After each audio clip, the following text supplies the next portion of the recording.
नमस्कार दोस्तों, inspired shadow channel में आपका स्वागत है। दोस्तों, स्वामी जी का एक नया शिष्य बना था। उस युवा शिष्य के मन में बहुत सारे प्रश्न थे जिन्हें वह स्वामी जी से पूछ लेना चाहता था। एक दिन वह स्वामी जी के पास आया और उनसे कहा, स्वामी जी, मैंने देखा है पहले लोग आपस में बहुत प्रेम करते हैं, फिर धीरे धीरे उनके बीच मतभेद होने लगते हैं। मतभेद झगड़ों बदल जाते हैं और वह एक दूसरे को भला बुरा कहने लगते हैं। फिर रिश्ते टूट जाते हैं और प्रेम नफरत में बदल जाता है। स्वामी जी, आखिर ऐसा क्यों होता है कि जहां प्रेम था अब उसकी जगह नफरत ने ले ली? स्वामी जी ने कहा, आज मैं एक किसान से मिलने उसके घर जा रहा हूं, तुम भी साथ चलना। तुम्हारे इस प्रश्न का उत्तर तुम्हें वहीं मिल जाएगा। थोड़ी देर बाद स्वामी जी शिष्य को लेकर पास के एक गांव में पहुंचे। गांव के बीचों बीच पहुंचकर उन्होंने वहां बने एक घर के दरवाजे को खटखटाया। अंदर से एक व्यक्ति बाहर आया। उसने स्वामी जी को प्रणाम किया और कहा, कहिए स्वामी जी, मैं किस प्रकार आपकी सेवा कर सकता हूं? स्वामी जी ने उस व्यक्ति से कहा, तुम्हारी पत्नी के साथ जो विवाद चल रहा था, क्या वह समाप्त हो गया? क्या अब तुम खुश हो? उस व्यक्ति ने कहा, उस औरत से विवाह करना मेरे जीवन की सबसे बड़ी गलती है। स्वामी जी, वह बिल्कुल भी अच्छी नहीं है। वह मेरा और मेरे परिवार का ख्याल नहीं रखती। वह हमेशा अकड़ कर बात करती है। वह हमेशा गुस्से में रहती है। उसने आज तक मुझे समझा ही नहीं, मेरी कोई बात मानी ही नहीं। वह बिल्कुल भी अच्छी नहीं है। ईश्वर ने मेरे भाग्य में न जाने ये कैसी पत्नी लिखती है। अब वो मुझे छोड़कर मायके चली गई है और अब तो मैं भी यही चाहता हूं कि वह वहीं रहे और कभी मेरे जीवन में वापस ना आए। स्वामी जी ने अपने शिष्य से कहा, देखा तुमने, यही मनुष्य का स्वभाव है। हर मनुष्य के अंदर अच्छाई और बुराई दोनों होती हैं, लेकिन मनुष्य सिर्फ बुराई को ही याद रखता है, अच्छाई को नहीं। और जब वह किसी की बुराई करने पर आता है तो शुरू से लेकर अंत तक सिर्फ बुरा ही देखता है और बुरा ही बोलता है। और जब वह अपने मन में कुछ बुरा ही बैठा लेता है, तब वह यह आशा करता है कि उसके जीवन में सब अच्छा हो। बुराई से जीवन में अच्छाई कैसे आ सकती है?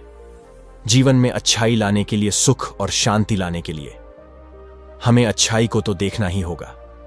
लेकिन यह काम कोई नहीं करता, क्योंकि ऐसा करने से मनुष्य के अहंकार को चोट पहुंचती है और वह अपने अहंकार के सिंहासन से गिरना नहीं चाहता। स्वामी जी के मुख से यह सब बातें सुनकर उस व्यक्ति ने कहा, स्वामी जी, आप यह क्या कह रहे हैं? अगर कोई बुरा है तो उसमें बुराई तो दिखेगी ही। मेरी पत्नी बुरी है तो मैं उसमें बुराई ही देखूंगा। उसने आज तक ऐसा कोई कार्य नहीं किया जिससे मैं प्रसन्न हो सकूं। स्वामी जी ने कहा, क्या आज तक तुमने कोई ऐसा कार्य किया जिससे तुम्हारी पत्नी खुश हो सके? उस व्यक्ति ने कहा, उसने मुझे कभी कोई ऐसा मौका ही नहीं दिया स्वामी जी कि मैं उसके लिए कुछ कर सकूं। स्वामी जी ने कहा, चलो तुम कुछ देर के लिए यह सारी बुराइयां छोड़ दो, अपनी पत्नी की कमियां भूल जाओ, अपनी पत्नी की कोई एक अच्छाई याद करो और मुझे बताओ। उस व्यक्ति ने कहा, एक बार मेरी मां बहुत बीमार पड़ गई थी, तब उसने उनकी बहुत सेवा की थी। उन दिनों उसने रात दिन का भी ध्यान नहीं रखा था। स्वामी जी ने कहा, क्या इसके अलावा तुम्हें अपनी पत्नी की कोई और अच्छाई याद आ रही है? उस व्यक्ति ने कहा कि हां, वह हमेशा घर में सुबह सबसे पहले उठती थी और मेरे माता पिता के खाने का बहुत ध्यान रखती थी। एक बार जब मैं बहुत बीमार हो गया था, तब वह रात भर जाग जाग कर मुझे दवाइयां दिया करती थी। वह बहुत मेहनती थी और अगर उसे कोई तकलीफ भी होती थी तो वह मुझे बताती नहीं थी। वह हमेशा इसी प्रयास में रहती थी कि मैं खुश रह सकूं। यह सब बोलते बोलते उस व्यक्ति की आंखों से आंसू आ गए और उसने कहा, स्वामी जी, मुझे यह क्या हो गया है माना कि मेरी पत्नी में बहुत सी कमियां हैं, लेकिन वह बुरी नहीं है। पता नहीं क्यों मैं आज से पहले उसकी अच्छाइयों को देख नहीं पाया। स्वामी जी ने मुस्कुराते हुए कहा, जब हम किसी में बुराई देखते हैं तो बुराई बुराई को खींचती है और वह सब कुछ बुरा दिखाती है और देखती है, और फिर हमारे जीवन में भी सब कुछ बुरा होने लगता है। पर जब हम किसी की अच्छाई देखते हैं तो अच्छाई अच्छाई को खींचती है और हमारे साथ सब कुछ अच्छा होने लगता है। उस व्यक्ति को बात समझ आ गई। उसने स्वामी जी से आज्ञा ली और अपनी पत्नी को लेने चला गया। स्वामी जी ने शिष्य से कहा, क्या तुम समझे कि रिश्ते क्यों टूट जाते हैं? प्रेम नफरत में क्यों बदल जाता है? जब मन में नफरत हो तो उसमें प्रेम नहीं रह सकता, और जहां प्रेम हो वहां नफरत नहीं रह सकती। हम अपने मन में प्रेम रखना चाहते हैं या नफरत, यह हम पर ही निर्भर करता है। शिष्य ने कहा, स्वामी जी, मैं आपकी बात बहुत अच्छे से समझ गया हूं। मेरा एक और प्रश्न है, क्या आप मेरे इस प्रश्न का भी उत्तर देंगे? स्वामी जी ने कहा, अवश्य, तुम बेझिझक अपना प्रश्न पूछ सकते हो। शिष्य ने कहा, स्वामी जी, इस दुनिया में सबसे मुश्किल कार्य क्या है? स्वामी जी ने कहा, इस दुनिया का सबसे मुश्किल कार्य एकांतवास में रहना है। शी ने कहा, इसमें मुश्किल जैसा क्या है? एकांत में तो कोई भी रह सकता है। यह सुन स्वामी जी मुस्कुराए और बोले, अगर यह कार्य तुम्हें इतना आसान लगता है तो क्या तुम 30 दिनों के लिए एकांतवास में रह सकते हो? तुम्हें 30 दिन के लिए कहीं नहीं जाना, एक गुफा में रहना है। तुम बाहर किसी भी व्यक्ति से संपर्क नहीं करोगे, ना ही गुफा के अंदर किसी भी प्रकार के कार्य में व्यस्त रहोगे, सिर्फ शांत और मौन रहोगे। क्या तुम यह कर सकोगे? शिष्य ने कहा, लेकिन स्वामी जी, यह एकांतवास में रहकर क्या होगा? इससे क्या मिलेगा? स्वामी जी ने कहा, जो मिलेगा वह तो तुम्हें पता चल ही जाएगा, लेकिन प्रश्न यह है कि क्या तुम इतना आसान कार्य कर पाओगे? शिष्य तैयार हो गया। स्वामी जी अपने शिष्य को एक गुफा में ले गए और वहां उन्होंने उसके 30 दिन के खाने पीने का इंतजाम कर दिया और कहा, गुफा का द्वार खुला है, जब तुम्हें लगे कि तुमसे यह नहीं हो रहा तो तुम बाहर आ सकते हो। शिष्य गुफा के अंदर प्रवेश कर गया। पहले दिन उसने बड़ी आसानी से अपना समय व्यतीत कर लिया। दूसरे दिन उसे अजीब सा महसूस होने लगा। उसका मन बार बार बाहर की ओर भाग रहा था। उसे घुटन हो रही थी। वह इधर उधर टहलने लगा, घबराने लगा, लेकिन जैसे तैसे करके उसने दूसरा दिन भी काट लिया। पर तीसरे दिन वह बहुत बेचैन हो गया।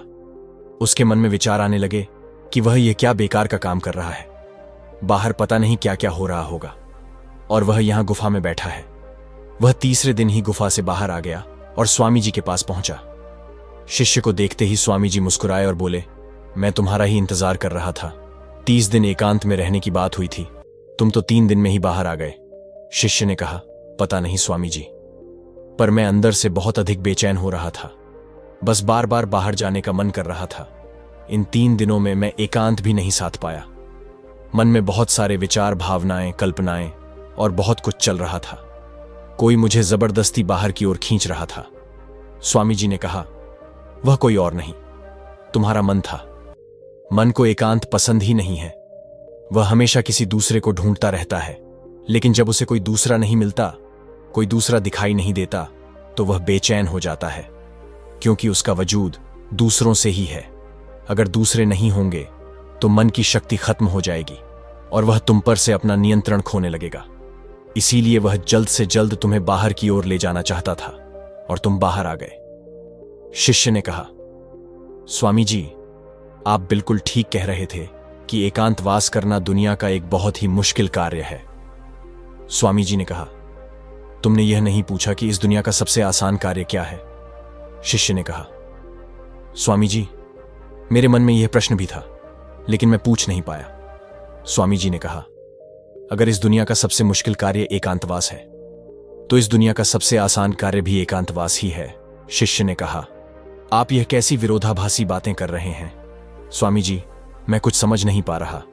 स्वामी जी ने कहा, एकांतवास हमारा स्वभाव है, बस हम अपने स्वभाव से दूर हो गए हैं और मन के बनाए इस जाल में फंसकर हम हमेशा किसी दूसरे को ही ढूंढते रहते हैं और अपने एकांत को खो बैठते हैं।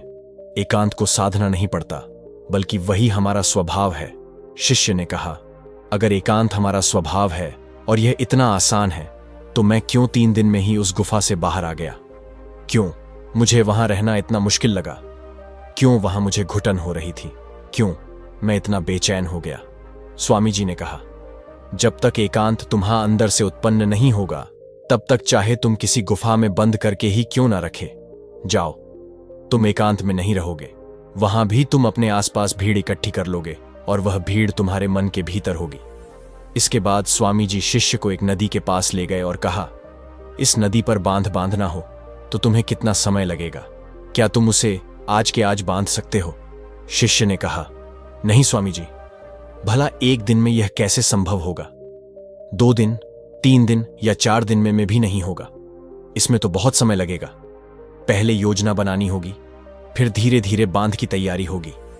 आने वाली हर समस्या को देखा जाएगा और उससे निपटा जाएगा, और धीरे धीरे समय के साथ बांध बनकर तैयार होगा। स्वामी जी ने कहा, ठीक कहा तुमने। और बिल्कुल इसी तरह मन की नदी पर धीरे धीरे बांध बांधा जाता है। 1, 2, 3 या 4 दिन में नहीं, धीरे धीरे समय लगाकर यह किया जाता है। शिष्य ने कहा, स्वामी जी, आप जो मुझे समझाना चाह रहे हैं वह मैं अच्छे से समझ गया हूं। मैं भी धीरे धीरे अपनी मन की नदी पर बांध बांधने की तैयारी करूंगा। उस दिन से शिष्य ने अपनी साधना पर ध्यान देना शुरू कर दिया। वह धीरे धीरे मन के विरुद्ध खड़ा होने लगा। उसने छोटे छोटे संकल्प लेने शुरू किए। उसने बहुत सारे संकल्पों को पूरा किया, और बहुत सारे संकल्प उसके अधूरे रह गए, जो बीच में ही टूट गए थे। पर हर बार वह और अधिक मजबूत होता चला गया। हर संकल्प पूरा होने के साथ उसका खुद पर नियंत्रण बढ़ता चला गया। समय के साथ उसके छोटे छोटे संकल्प बड़े संकल्पों में बदलने लगे। फिर एक दिन उसने संकल्प लिया और वह उस गुफा के अंदर चला गया। 30 दिन वह उस गुफा से बाहर नहीं आया। जब 30 दिन बीत गए तो स्वामी जी को अपने शिष्य की चिंता हुई, और वह उसे देखने गुफा के अंदर चले गए। उन्होंने देखा कि उनका शिष्य बिल्कुल शांत होकर एक स्थान पर ध्यान में बैठा हुआ है। स्वामी जी को देखते ही शिष्य खड़ा हो गया और उन्हें प्रणाम कर उनसे कहा, स्वामी जी, आप बिल्कुल सत्य कहते थे। एकांतवास करना बहुत ही आसान कार्य है। एकांत ही हमारा स्वभाव है और यही हमारी प्रकृति है। इसके लिए कुछ भी करना नहीं होता। यह है, बस हमें दिखाई नहीं देता। इसके बाद शिष्य और स्वामी जी दोनों उस गुफा से बाहर आ गए। अब आप सोच रहे होंगे कि इस एकांतवास की कहानी का मतलब क्या है। वास्तव में एकांत वह चीज है जो हमें सत्य दिखाता है, शांति दिखाता है। हम सब अपने जीवन में बहुत छोटी छोटी चीजों में उलझे रहते हैं, जो असल में इतनी मामूली हैं कि उनके होने या ना होने से कोई फर्क नहीं पड़ता। पर हमने उनको इतना बड़ा बना लिया है कि वह हमारे जीवन में बहुत मायने रखती हैं, और हमारा जीवन उनके चारों ओर घूमता रहता है, और हम वहीं के वहीं भटकते रहते हैं। इस दुनिया में कोई भी नहीं बचा, चाहे कोई कितना ही बड़ा इंसान क्यों ना हो, कितनी भी अकड़ के साथ क्यों ना खड़ा हो, सब मिट्टी में मिल गए हैं। राजा हो, भिखारी हो, शक्तिशाली हो या कमजोर, साधु या सन्यासी, कोई भी हो, किसी की अकड़ बाकी नहीं रही। जिन छोटी छोटी चीजों के लिए आज हम इतना लड़ते झगड़ते रहते हैं, क्या करोगे? इन सब चीजों का कुछ पल ही लगते हैं शरीर को मिट्टी बंधने में, और हम ऐसे लड़ रहे हैं जैसे कि हम हमेशा यहीं रहने वाले हैं।